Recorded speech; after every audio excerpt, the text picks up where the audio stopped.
What's going on, guys? My name's Theoatrix, and today I'll be going through over 20 old school updates that originated in RS3. Some of these updates are exact copies from game to game. Some of them have the same design, and some share their overall concept. In December of 2016, RS3 received silver jewelry, and then it came to Old School 2 months later in February of 2017. The concept of silver jewelry is definitely something that both games benefited from, but what surprises me the most is how much of a copy the update was. The uses of the jewelry are the same in both games, but the old school ones came 2 months later. An enchanted jade ring is called a ring of returning in Old School, and in RS3 it's the ring of respawn, and they both provide 5 teleport charges to your respawn location. The Slayer bracelets, the topaz and opal ones, are literally exactly the same. The bracelet of slaughter in Old School is the same as the headhunter's thrill in RS3, both having a 25% chance of your Slayer task kill not counting towards your kill count. Then the expeditious bracelet is the same as the headhunter's sacrifice, where both have a 25% chance of counting as 2 kills instead of 1.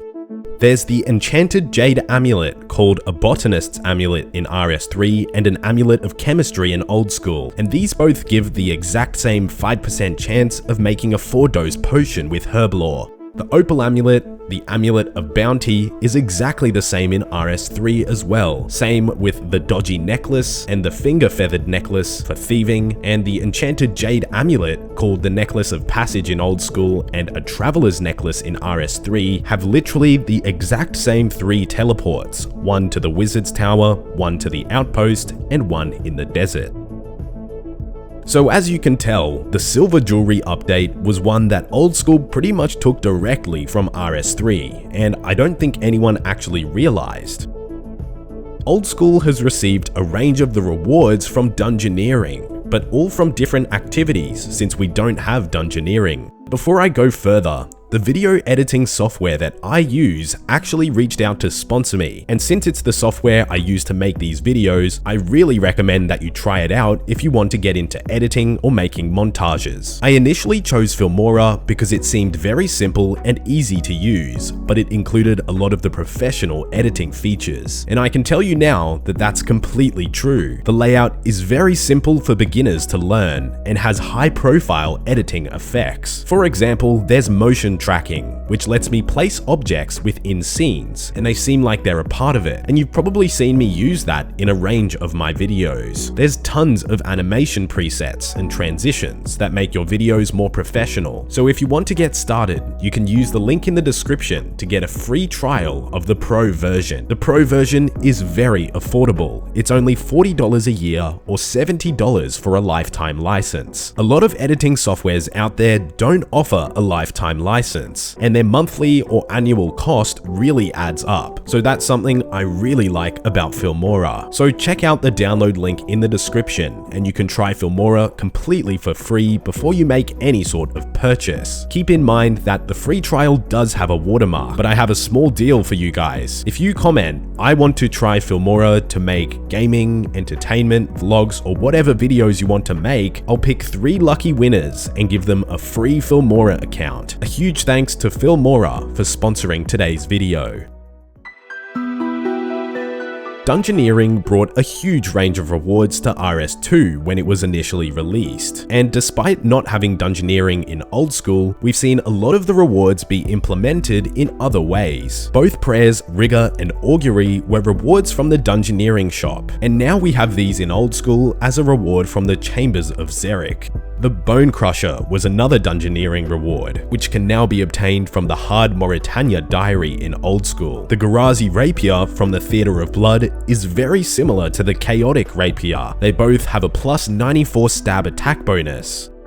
Pets are another concept that never existed in the 2007 version of RuneScape, where they were first introduced in 2008 around the time of summoning. Old School has almost 50 pets now, and in my opinion, it's been a great addition to the game. An update related to pets that was taken directly from RS2 was the Menagerie Room in your player-owned house. This room first came to RuneScape in August of 2009, but was then added to Old School in 2014. Another update taken from RS2 is the Corporal Beast, which was first introduced in September of 2008, so not that long after the snapshot that was used for Old School. Corp has all of the same mechanics, but the only difference is that you can't get the Divine Sigil and the Divine Spirit Shield because it was deemed to be too overpowered for Old School. A month after the Corporal Beast's initial release, RS2 got Ancient Warriors equipment, which is those of Statius, Vestas, Zuriels, and Morrigan. These were then introduced in 2018 to Old School, but exclusively to Deadman Mode tournaments. Overload potions are another one, first introduced in 2009, then introduced to Old School in 2013 for the Nightmare Zone version, then again introduced in 2017 for the Chambers of Xeric version. Another is the Staff of Light, which was introduced to Old School 8 years after its initial release. Elite Clue Scrolls are something that RS3 had first as well, initially released in 2010, but Master Clues were first introduced by Old School. From the Clue Scrolls, a huge range of cosmetic rewards were also taken from RS2, like the Dragon Masks, Animal Masks, Pith Helmet, and even 3rd Age Druidic armor. On the other hand though, some of the rewards were initially released on Old School, then made an appearance in RS3, like the Ring of Coins, Ring of Nature, Half Moon Spectacles, and the Dragon Cane. In 2019, Old School received Prifdinus and a range of new crystal items. Before this, there was only one type of crystal seed used to make weaponry, but the update of Prifdinus brought 3 new types: the crystal tools, weapons, and armor seeds. These all existed in RS3 from 2014, and also the crystal tools that Old School has now all existed back then as well. Zenyte jewelry looks exactly the same as Hydrix jewelry, where Hydrix came out in 2014 and Zenyte 2 years later. The inventory icons for the necklace and amulet look exactly the same in Old School. The upgraded boots from Cerberus are almost identical to the boots dropped by Glaciers in RS3. Primordial boots look like Steadfast boots, Pegasians look like Glaven boots, and Eternal boots look like the Ragefire boots. The lair of the Nightmare boss in Old School looks very similar to the Nex Angel of Death boss room in RS3. They're both in square arenas with a large centerpiece, and even some of Nex's attacks look the same. An update that was a copy from RS3 is the majority of Darkmire, which came to Old School in 2020. Of course though, the lore of the game suggests that Darkmire would come into Old School one day, but the designs and concepts within the city are very similar. The Blood Shard that came with Old School's Darkmire update is actually something that's existed in RS3 since 2014, as well as the Blood Amulet of Fury. The Nightmare Zone has exactly the same concept as the Dominion Tower, where you're put up against quest bosses that you've defeated. Anglerfish have the same concept as Rocktails from RS2 and RS3, where they both heal you above your maximum hit points, and the healing also scales to your hit points level. Demonic Gorillas in Old School have very similar mechanics to Tormented Demons in RS3, where they both use Protection Prayers and use all 3 attack styles. The Hand Cannon in RS3 is similar to Ballistas in Old School, where they both do high damage and are slow attacking ranged weapons.